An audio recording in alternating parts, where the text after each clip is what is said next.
programang ito ay rated SPG. Striktong patnubay at gabay ng magulang ang kailangan. Maaaring may masiselang tema, lengguwahe, karahasan, sexual, horror o droga na hindi angkop sa mga... Hanggat nawawala si Pepe, nakabantay sila sa'yo.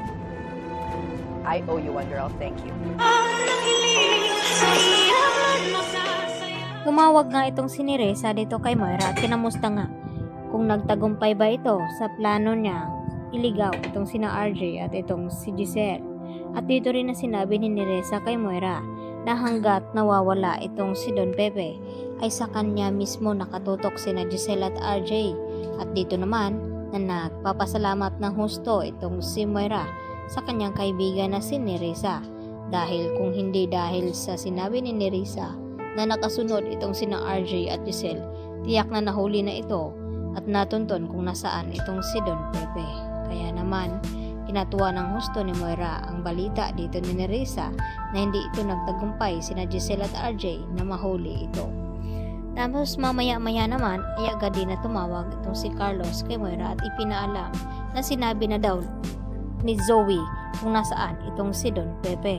At dito nagalit itong si Moira dahil parang sinuplong na rin ni Zoe ito dito kay Carlos itong si Moira na siya nga ang may pakana ng pagkawala ngayon ni Don Pepe.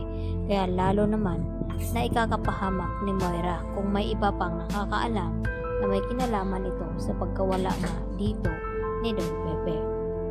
At dahil tumawag itong si Moira kay Zoe at ipinaalam na hindi na nga daw niya bubuhayin itong si Tanda at kinakailangan ng maglaho. At dito naman na hindi matiis ni Zoe na hindi sabihin dito kay RJ ang buong katotohanan na may alam siya tungkol sa pagkawala dito ni Don Pepe. At ang may kasalanan ay ito ngang si Moira. At ang gustong plano ni Moira na ipaligpit ng tuluyan itong si Don Pepe nang sa ganon ay wala na ngang makaalam sa kanilang sikreto na itong si Zoe ay hindi tunay na anak dito ni RJ, dahil hanggang ngayon ay hindi pa rin nagbabalik ang mga alaala dito ni RJ, kaya hindi niya malaman na hindi nga tunay na anak itong si Zoe. Samantala, agad din na ibinalita ni Annalyn kay Lynette na kinakailangan daw makakuha siya ng matibay na ebidensya dahil hindi lang daw si Moira ang gumawa dito kay Don Pepe. Marahil kasabwat daw itong si Zoe. Kaya pinabahan din itong si Lynette na baka mapahamak itong kanyang anak na si Annalyn, dahil sa gustong mangyari ni Annalyn na lolo daw niya ang nawawala at kinakailangan daw niyang mailigtas ito dito sa mga kamay ni Moira at maabutan pa itong kanyang lolo. Kaya nag-aalala nga ng husto itong si Annalyn. At dahil sa tulong nga dito ni Zoe at sa payo dito ni Carlos upang iligtas dito ni Zoe ang kanyang sarili na hindi madawit sa ginawa dito ni Moira, kaya magpasya ito na sabihin kay RJ na ang nagduko talaga kay Don Pepe ay walang iba kundi ang kanyang ina na si Moira at itinago ito sa malayong lugar.